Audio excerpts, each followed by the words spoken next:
У меня дети больные. С заячьей губой и волчьей пастью. Клиника, фонд помогали, автомобиль прислали, детей забирали. Потому что вы ее пинали все время. Да. Они есть нормально не могут. Ты еду в рот, она у тебя изо рта падает. Там же дырки везде. Тебе нужно везде подталкивать пинками. Ты очень ленивая. По башке была бы, надавала бы просто и все. А им в обществе быть, в школу ходить, с людьми общаться. И лечить их вы обязаны. Младшему, когда он приехал к нам, пришлось проводить те операции, которые делают в годик, в полтора. Собираетесь хоть что-то для своих детей делать? Я поеду. Вы Она пускай поедете. здесь дом сидит. А дети просто хотят сказать спасибо. Можно ведь? Давайте их позовем.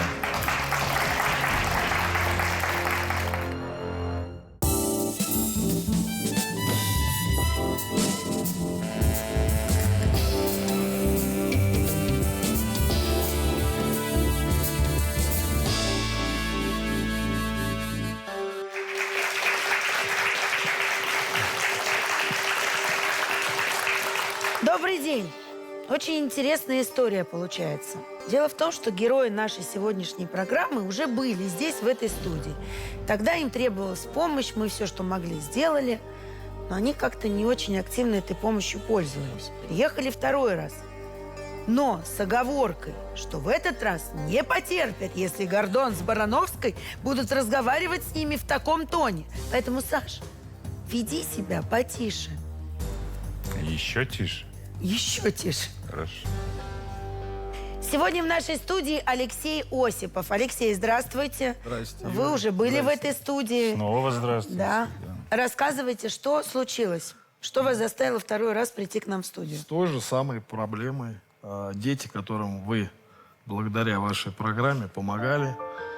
Мама что-то как-то последние полгода никуда не ездит. Я так контролирую, как могу, по мере возможности. У нее должны были быть осмотры в клинике, потом операции. Но последние полгода никаких движений не происходит.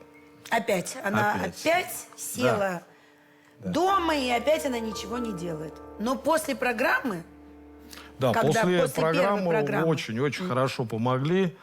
Сразу такие движения пошли. Клиника, фонд помогали очень хорошо. Автомобиль прислали, детей забирали на обследование. Все это тоже происходило, потому что вы ее пинали все время. Да, я периодически ездил, да. И мы ее пинали. Подгонял, и вы ее пинали. Ну, я просто хочу напомнить зрителям, которые вдруг ту передачу не видели, о чем речь-то. Давайте посмотрим на экран. Чем Я можно к помочь? вам приехала за помощью. У меня дети больные. Сережа у меня родился самый первый. Он первенец. Дальше идет у нас Юра. Ему делали, Юре, операцию. Он родился с заячьей губой и волчьей пастью. Где-то ему годик с чем-то было. Ему сделали по квоте операцию. У Коли, получается, заячья губа. Ну вот, небольшая расщелина. А вот это последний мой сынок, его зовут Игорек. У него и заячья губа, и волчья пасть 2 в 1. Вообще, вы здоровый человек? У вас точно диагноза никакого нет? Нет. Почему вы не сделали им вовремя операции? Ну, финансовые трудности. Какие трудности? Это бесплатные операции. Но все равно по врачам-то надо ездить, деньги тоже нужны. Тогда зачем вы их рожали, если у вас нет денег даже доехать до врача? Детям требуется длительное лечение. Предстоит не одна операция. Как вы будете возить детей в клинику? Обращусь за помощью к Алексею. Алексей, у вас есть возможность возить детей? Да, я думаю, мы решим эту проблему. Безусловно, надо лечить. Здесь есть сложности определенные, но это лечить можно, и мы обязательно поможем этим детям. У меня еще есть одно предложение. Есть много фондов, которые могут взять на себя расходы по доставке детей из региона в федеральный центр. Слушайте, жалко, что нет вашего мужа, конечно, здесь. Я бы с громадным Причина, по какой удовольствием она прям не- с ноги влепил бы ему по его наглой А ей ты роже, не а хочешь еще лучше влепить? туда. А ей ты не хочешь влепить? А, так вот о чем ты говорил. Понятно. Скажите мне, пожалуйста, фонд-то нашелся, верно ведь? А что за фонд? Красивые дети, близко или вместе, я сейчас могу перепутать. Да, они очень хорошо помогали. Слушайте, ну И я вот помогаю. одного не понимаю. Вот она сидела в этой студии и говорила, что все, я поеду, буду делать. И фонд нашелся, который все расходы оплачивал. До этого она мне, как все видели в сюжете, сказала, денег нет на дорогу. Это ей закрыли, врачей нашли, все сделали. И она опять ничего не делает. А вот интересная же история, да? Она не захотела пользоваться машинами, которые присылал ей фонд. Почему? Да я вообще без понятия. А я знаю почему. Потому что ты такси вызываешь, деньги платишь. А когда это безналичный расчет, тебе нужно заявку, бумагу оформить. Да. Это нужно сделать что-то, потому что любой фонд, он обязан отчитываться. У него очень строгая отчетность. Просто позвонить. да. Понимаешь, это, а тут что, такси выслал, на кнопку нажал, сел и поехал, и голова не болит. Наша группа съемочная ездила к врачам московским вместе с Оксаной. Давайте посмотрим сюжет. Мы приехали в Москву на операцию. Мы очень рады, что этого дождались.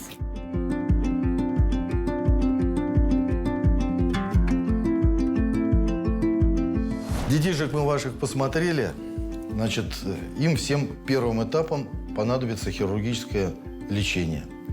Наиболее сложная ситуация у младшего. Его период реабилитации будет достаточно длительный и будет состоять из нескольких этапов, которым будут заниматься различные специалисты, как хирурги челюстно-лицевые, ортодонты и логопеды. Более благоприятная ситуация у среднего. Ему понадобится пластика губы и костная пластика альвеолярного отростка. Вот со старшим нужно ему сформировать твердое небо, затем ортодонтическое лечение, которое будет растянуто во времени, и костная пластика также альвеолярного отростка. Все это лечится, дети будут здоровы, будут социально адаптированными. Реабилитация, да, она заканчивается где-то к 14-15 годам. Я не могу на это смотреть, потому что надо понимать, что мы же сейчас не про внешность говорим. Мы сейчас говорим вообще не про внешность. Мы говорим про то, что это сильно отравляет жизнь. Они есть нормально не могут. Ты еду в рот, она у тебя изо рта падает. Там же дырки везде, по всему рту. Ну как же она этого не понимает? Да понимает она все прекрасно. Вот это вот то, что вы видели на экране, это было после программы почти сразу. И казалось, что все. Мы коммуникации наладили, врачей нашли, все возможности доставить Да мы есть. ей по голове дали, она вот и полетела. Понимаешь, пинок волшебный. Но этот пинок закончился, и потом стало выясняться, да? Что она пропускает приемы. Так же было? Да. Она должна была явиться, насколько я помню, в июне, по-моему, на операцию этого года. Никто нигде не был. Вы в блоге в своем интернете часто и много рассказываете об этой семье. Давайте посмотрим видео с вашего канала. Мы сгонялись с Лехой, проведали детей, их выписали, у них все хорошо, все нормально, выглядят космос. Ты дома хоть? О, привет, как дела? Тихонечко. Вот они, Игорек. Здорово. О, дружище, смотри, как тебе хорошо. Совсем ты красавцы. Вообще красавцы. Как Москва-то? Нормально? Понравилось?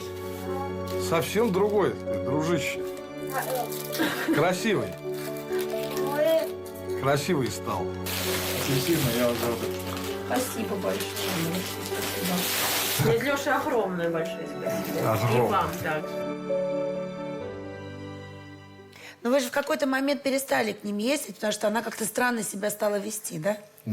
Она убегала, закрывала дом, детей внутри и убегала. От вас? Да, я не В знаю поля? причины, поэтому я старался реже приезжать, контролировать, снимать, потому что смотрят люди, которые помогают. Я же помогаю каналам, подписчики, это все подписчики делают. Я осветил. Да, это отчет своеобразный. Да, Приехали, я привезли, показываю, показали, да. А тут такая реакция непонятная у нее. И поэтому я потом прекратил совсем ездить. Она была несколько раз в Москве, надо отдать ей должное. Давайте посмотрим, как наш корреспондент их в больнице навещал в один из этих приездов. В день операции ожидания были такие, конечно, волнительные, но я как-то виду не подавала. Сидела в палате и ожидала, когда мне придут, скажут, операция закончена.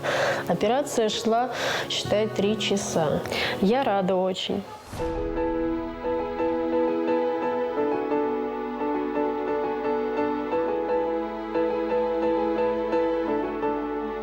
Значит, у ребеночка сегодня 15-е сутки после проведенной радикальной уранопластики. Это операция на небе. Заживление у него хорошее, первичное. То есть все, что мы планировали, все мы сделали. И все хорошо зажило. Это Игорек, у которого была двусторонняя расщелина верхней губы и очень сильное выступание межчелюстной кости вперед. Поэтому здесь сложности были при проведении хирургического вмешательства. Но получилось все ушить. И даже межчелюстная кость под давлением ушитой губы, она немножечко даже ушла назад. У этого ребенка была расщелина верхней губы.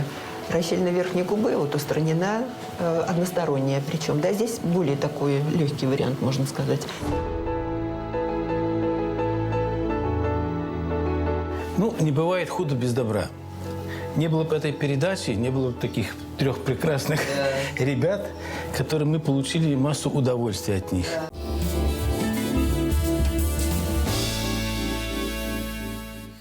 А жилищные условия, они хоть как-то улучшили? Я вспоминаю, что жили-то они, прям, скажем, не очень. Ну, в принципе, чистоту поддерживают, какой-то ремонтик Но вы же им сделали. помогли.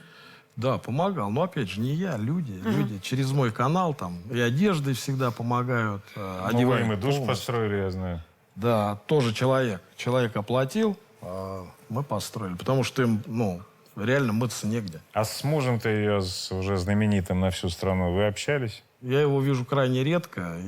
А он работает? Да. А где? Он тракторист. Мы с соседями поговорили, давайте послушаем. Ну, рада, что детям сделали операцию. Она просто уже одну операцию очередную пропустила. Знаешь, с пинками никто никуда не едет. Как я иногда спрашивала, собиралась. По поводу семьи Морозовых. Что там? А что я могу сказать? Голову им никому не дашь свою. Что сделаешь-то? Родили, будь добра их образить. А вы смотрели нашу программу «Мужское, женское»? Смотрела. Ну и как вам? Ну как? Ну хорошо ее там пропесочили. По делу пропесочили? Ну, конечно, конечно. По поводу Лёшки, ее мужа, что можете сказать? Лодырь, что про него могу сказать? Вы сами видите, какая семья-то. Ну так они не пьющие. Они же были на программе «Мужское, женское». Ну да, мы смотрели. Прогресс все-таки дети-то немножко и операции провели. То есть программа ей помогла? Конечно, конечно. Видите, она опять говорят, что это. Пропускать стала? Да. Ну вот мы и приехали. Сложно что-то сказать. Смотрели передачу? Ну тут, конечно, смотрели. Ну и как вам? Ну, как? Надо, конечно, ребят помочь делать там что-то. Ну вот не поехала она. Ну вот надо это заставить ее. А когда программу смотрели, расскажите. Конечно, переживали за них-то, переживали. Чего смеяться-то? Пора, по-моему, Оксану звать в студию, потому что хотелось бы услышать внятный ответ, что там происходит. Почему? Оксана, идите сюда. Здравствуйте. Здравствуйте. Здравствуйте. Давайте начнем с того, что вы весной должны были привезти 3 детей. 3. Привезли Ну да. только одного. Почему? Потому что Юра заболел, и мы поехали к ортодонту. И, получается, ортодонт сказал, что на операцию его пока невозможно, у него горлышко воспалилось. Из-за этого... Оно до сих пор воспаленное? Ну, он 6 месяцев спустя? Нет, он просто, кашляет и сопли. Но он что, 6 месяцев кашляет? Нет. Ну нет. вот и правильно, что нет. Вы должны были весной, он приболел, ладно, понятно. Дальше вы через месяц должны были приехать. Дальше у вас летом была назначена операция. Вы ничего этого не делаете. Вы полгода уже пропустили. Полгода. Я понимаю. Полгода дети не могут Юль, болеть беспрерывно. Да, я попробую объяснить. Диагнозы всем детям поставлены. И назначено врачами лечение. Если вы их не лечите, это прямой повод немедленно лишить вас родительских прав на всех детей. Шутки кончились. И вот болезни вместе с кончились. вами отсюда наш корреспондент поедет в органы опеки, поедет в отдел социальной защиты и скажет, что детям, а это правда, угрожает смертельная опасность, потому что мама не может задницу поднять и от Рязани доехать до Москвы. А вот теперь представьте, сколько сидит таких же матерей, как вы, по ту сторону экрана, у которых проблемы с детьми, со здоровьем, и которым никто не помогает. И вот они смотрят на вас и думают, боже мой, ей все на блюдечке с белой каемочкой дают, а она и то не может этим воспользоваться. Давайте посмотрим. Мы съездили же к вам, Оксан, с детьми с вашими пообщались. Давайте посмотрим вообще, как они изменились после первой программы. После программы у нас поменялось здоровье детей. Съездили на операцию. Ну, конечно, еще операции предстоят нам. Вот это Игорь, он самый младшенький. Ему делали... Ой, это как бы не выговорить такое слово, конечно. Ну, внутри рта ему делали операцию. Сын, ротик открой, ротик вот. Небо ему там сделали, как бы закрывай ротик. А он когда кушал, пил, у него как бы вылетало все обратно. А сейчас он ест спокойно все. Это Юрий. Ему тоже делали операцию, тоже внутри рта. Небу делали и бока стягивали как бы. Ну, еще предстоит операция. Сейчас он не давится, ест тоже спокойно, все хорошо. Ну, дай бог, операция еще 2-3 и все. И будет красавец. Это Коля. Ему делали операцию, у него была односторонняя расщелина. Вот, получается, вот тут. У него не так все было запущено, у него намного проще и легче. А у старшего у него все хорошо. Он родился у нас здоровенький.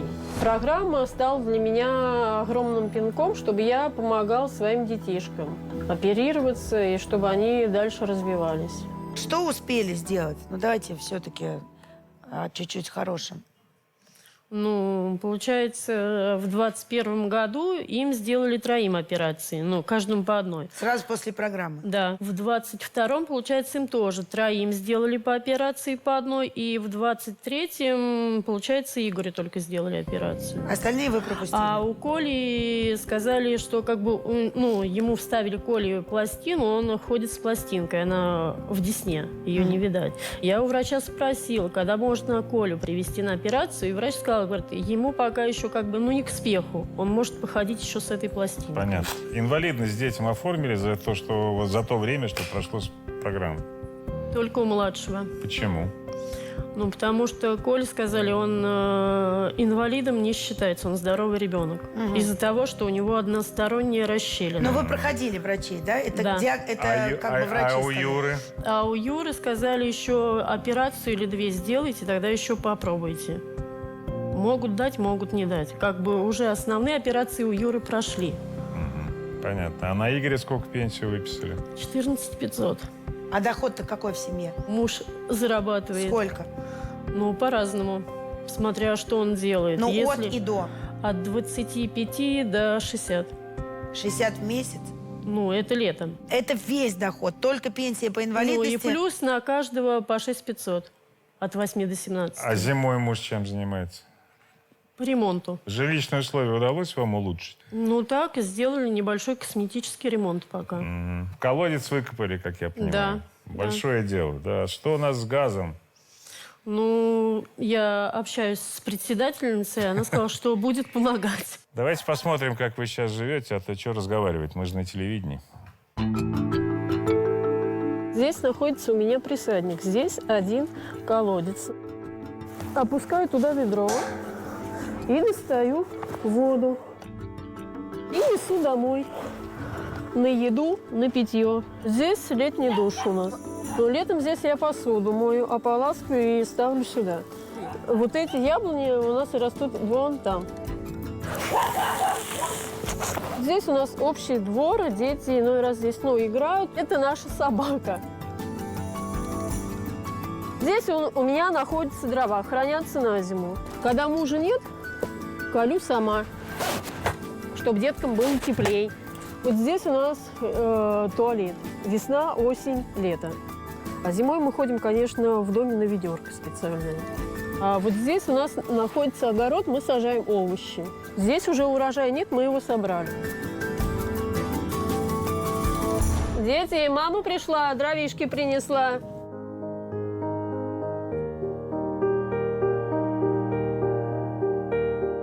Каждый день в 11 утра я начинаю затапливать печку. Вот здесь холодец, пельмени, клубника, колбаса. А может, я это не буду открывать? Здесь так немножко еды пока. Дети, идите кушать все. Так, сейчас ребята поедят, братики, и будете вы кушать, хорошо?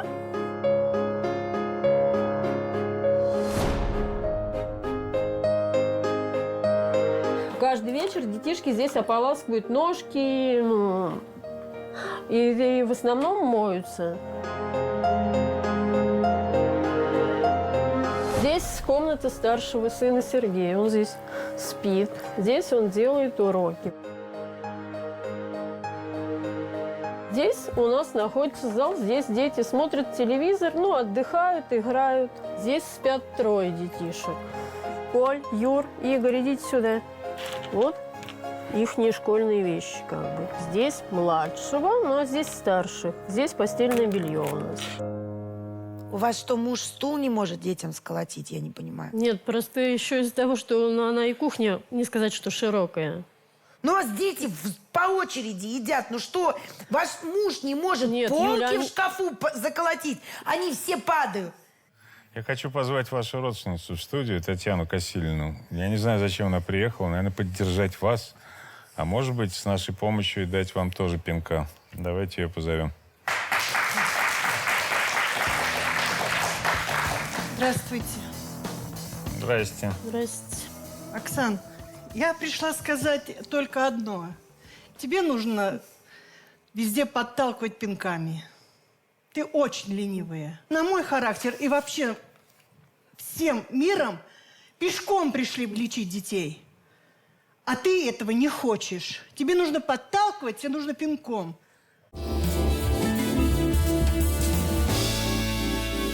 А вы объясните мне, вот, Оксана, мне очень интересно. А у вас же был фонд, с которым мы вас свели.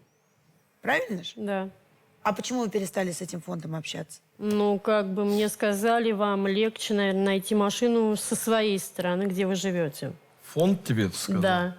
Как бы с Москвы... То есть на протяжении 2 лет фонд выделял автомобиль, а потом резко решил тебе сказать, что... Да? Да, да. Я что-то не верю. Давайте посмотрим, как дети перенесли операцию и что они говорят об этом.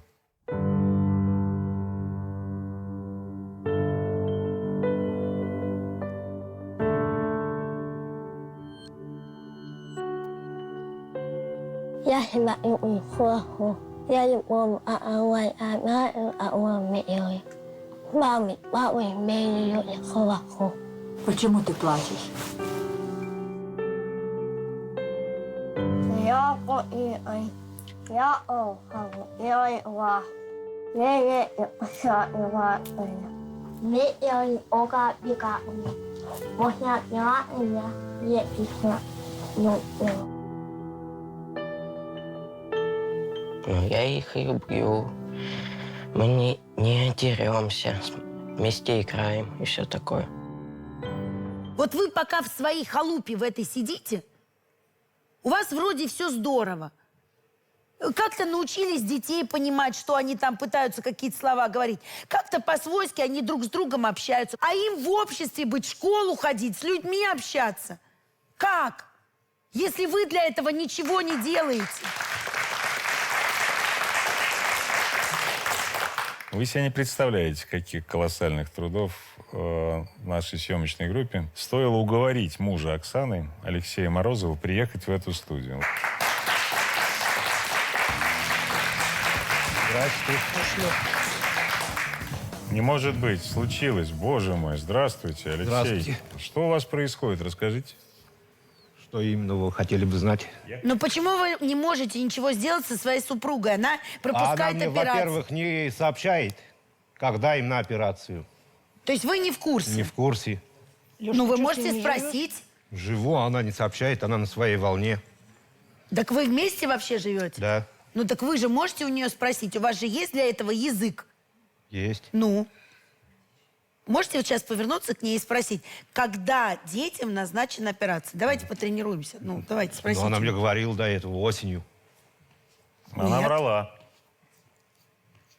Операция должна была быть весной, потом летом. Ну, весной она в марте, как я знаю, ездила с Игорем. С одним, а должна была с тремя. А эти болели 2. Ну что, можно было дождаться, пока не выздоровеет, и поехать с ним? Не, вы пришли сюда ее отговорки повторять, что ли? Мы это уже слышали. Я просто вот ей объяснил. Сейчас попробую вам объяснить. Если вот еще раз ваша супруга не выполнит свои обязанности, а диагноз детям поставлен, и лечить их вы обязаны. Уже игрушки кончились.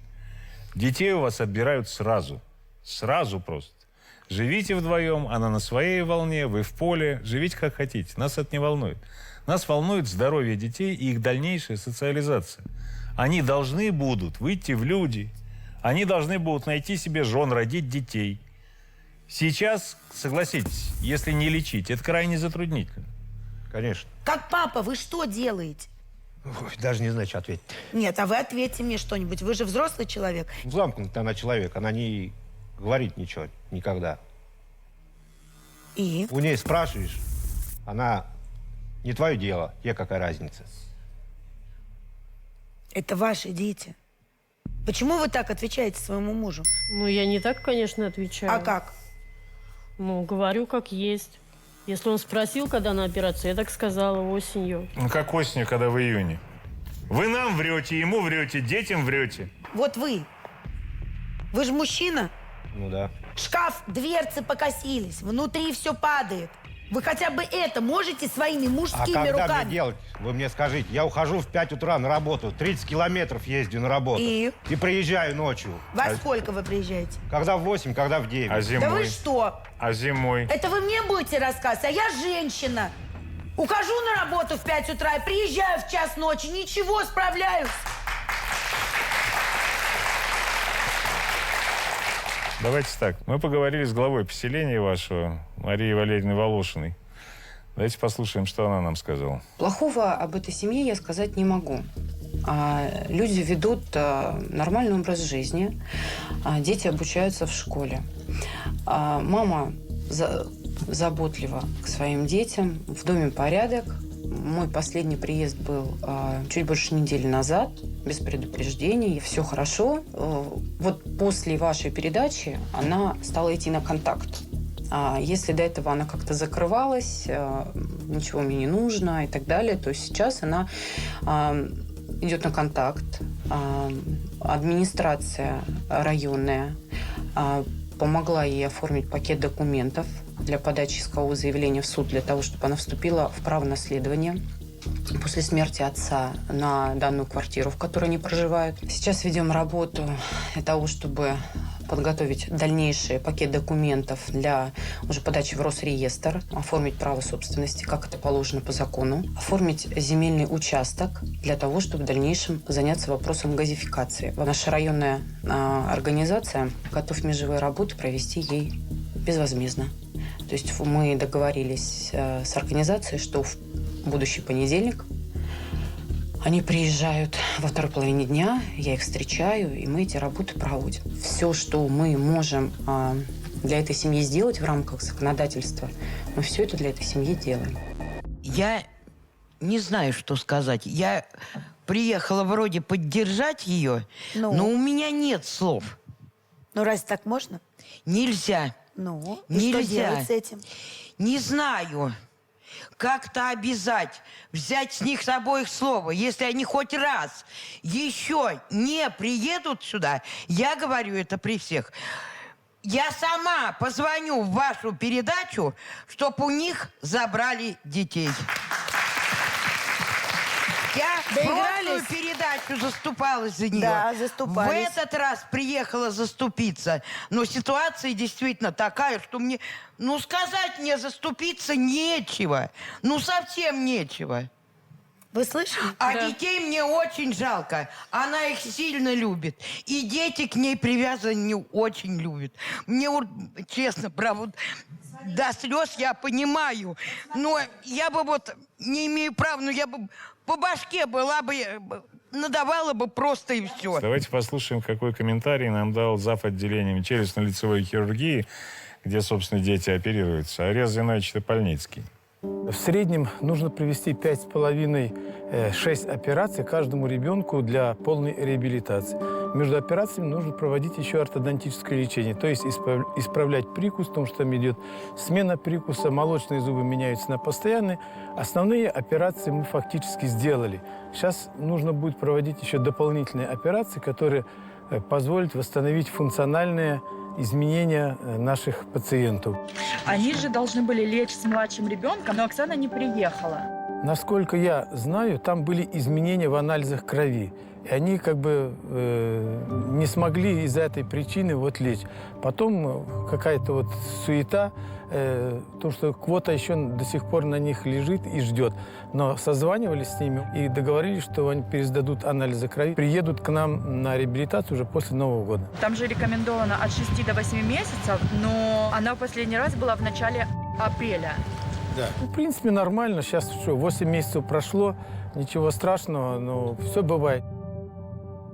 Видите, Добрый доктор. Врачи готовы терпеть, да, и не только Арес Зинович. Я хочу позвать одного из лечащих врачей детей сюда, в эту студию, Ольгу Афаунову. Давайте у нее спросим, как обстоят дела и что делать дальше.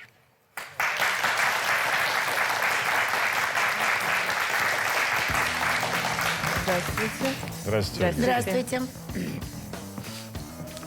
А вы нам расскажете, как проходило лечение, что было сделано уже? Конечно. Ну, во-первых, дети приехали к нам сразу же после вашей передачи, все вместе с мамой.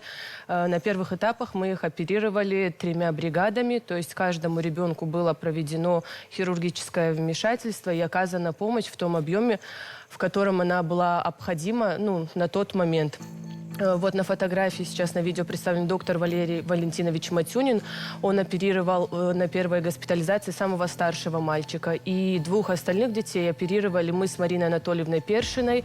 И далее они уже наблюдались у нас в стационаре, как бы приезжали к нам на обследование, получается, в течение, ну, уже 2, примерно 3 лет. Ольга, мы Я за младшего переживаю. Младший у нас получилось так, что первый этап мы ему провели, можно сказать, косметическую процедуру, так называемая первичная ринохейлопластика. А второй этап это уже был именно функциональный. Нам нужно было закрыть дефекты неба. Но так как очень он обширный, за один раз это невозможно сделать. И поэтому была проведена как бы первый этап операции. И после заживления, вот как я слышала, 6-8 месяцев, про которые все говорят, нужно будет нам привозить ребенка. Но второй этап... Эти 6-8 месяцев прошли. Они прошли, но дело в том, что следующий этап операции, мама с малышом должны у нас находиться в течение 1 месяца. И мама озвучивала еще вот такой факт, что она не может оставить остальных детей на такой большой срок, и надо с этим что-то делать, что как будет у нее возможность, она обязательно привезет Так нам у нее эта возможность малыша. никогда не появится. Ничего в ее жизни не поменяется, понимаете? Я вам хочу сказать, во-первых, вот сколько времени мама лежала в стационаре с детьми, она себя показала как очень адекватная мама, которая заботится и любит своих детей, которая каждый раз у нас спрашивала, какой же послеоперационный уход нужен, что делать, как делать, когда их привезти. Скажите, пожалуйста, а младшему больше всего потребуется операции? Младшему требуется на данный момент больше всего операций, потому что он изначально не был прооперирован. Когда он приехал к нам, нам пришлось проводить те операции, которые делают в годик, в 1,5. А ему как бы чуть-чуть запоздали. Мама все равно, как ни крути, как бы врачи не помогали, как бы фонды не помогали, как бы Алексей не дергал, как бы мужское, женское не пинало, все равно должна что-то делать. Вы это слышите или Причем нет? ежедневно, А папа, как вы который понимаете. такой бойкий был за кулисами, что же вы вышли в студию и замолчали? Ну вот нам скажите что-нибудь. Вот вы все сидите и молчите. Ну, что мне вам сказать? А вы собираетесь хоть что-то для своих детей делать? Я поеду. Вы Она пускай поедете. дом сидит. Вот уже решение. Уже мужское Если решение. ей не с кем детей оставить. Пускай дома остается, я поеду. Правильно. С младшим на операцию. Да. Прекрасно. Браво. Передайте, пожалуйста, всем врачам от нас поклон. Огромное спасибо. Громадное спасибо, потому что мы видим, какая работа проделана. Давайте вас обниму. Спасибо, зайчики. Спасибо, дорогой. Иди-ка, садись. Ну что, ребят, как дела? Давай. Москву-то уже успели посмотреть или нет? Где были в Москве? В больнице. Тут рядом находится такой у нас огромный парк, который называется ВДНХ. И там сейчас идет колоссальная выставка, посвященная России, всей России. Вот я думаю, что если погода позволит, вам хорошо бы туда сходить на прогулку. Нет возражений? Нет. Мне кажется, самое правильное будет, чтобы все спокойно высказывались, детей отпустить, они цветы подарили, поблагодарили врачей, да? И давайте мы вас отправим за кулисы. Пойдем, я вас провожу. Цыплята мои. Пошли. Пойдем туда. Эти детки, я твердо убеждена по своему опыту, они должны учиться в специальной школе-интернате, когда мама даже не сможет заниматься с ними, даже при желании, потому что там специальная методика, и нужно разработать эту речь. И эти детки там будут и накормлены, и сыты, и будут играть, и будут социализироваться. Это очень важно. 5 дней, допустим, детки там, а потом привозят. И все хорошо, потому что она не справится. Есть фонд инклюзивного образования, который бесплатно обучает родителей, что делать, как делать. Да, альтернативой является интернат. И да, я вот согласна с предыдущим экспертом, что это облегчит жизнь всем. И детям тоже. И я знаю тех, кто выходит с интерната и говорит, а я не знаю даже, как это могло бы быть дома. В психологической норме женщина, любой родитель, стремится заниматься обеспечением комфорта и безопасности своего потомства, прикладывать максимум усилий к тому, чтобы решить все проблемы, связанные со здоровьем, с обеспечением жизни и комфорта. Здесь же мы видим диаметрально противоположную линию поведения со стороны Оксаны. И я считаю, что она является заложницей своего вот этого ненормального психического состояния, а дети являются уже заложниками вот этих ее проявлений. Поэтому боюсь, что, несмотря на то, что эта программа сделала очень многое для вашей семьи, но вынужден согласиться с другими экспертами, пожалуй, все-таки дети будут в большей безопасности рядом с теми людьми, которые будут больше заинтересованы в их комфорте и в повышении уровня качества их жизни. Низкий поклон всем врачам, правда. Да, врачам вообще потрясающая спасибо. работа. Огромное вам спасибо. Это потрясающе, правда. Колоссальный труд, и колоссальный труд еще впереди. И мне очень хочется мотивировать родителей, потому что посмотрите на то, какие хорошие, красивые рубцы. Ваши детки заживают потрясающе. Не останавливайтесь. Это сложно, это непросто, много разных факторов. Но если вы соберетесь и доделаете все, они будут бесконечно счастливы, и поможет это все им дальше в жизни. Это действительно произойдет. Дети действительно. Это, подарки с небес, откуда угодно, кто во что верит. Потому что дети тебя любят безусловной любовью и дарят тебе совершенно незабываемые эмоции. Видимо, вам этой любви родители не дали. И вы от них ей питаетесь. Они вокруг вас действительно купают вас просто в этой любви. И чем больнее они будут, тем дольше они вас будут этой любовью своей купать, понимаете?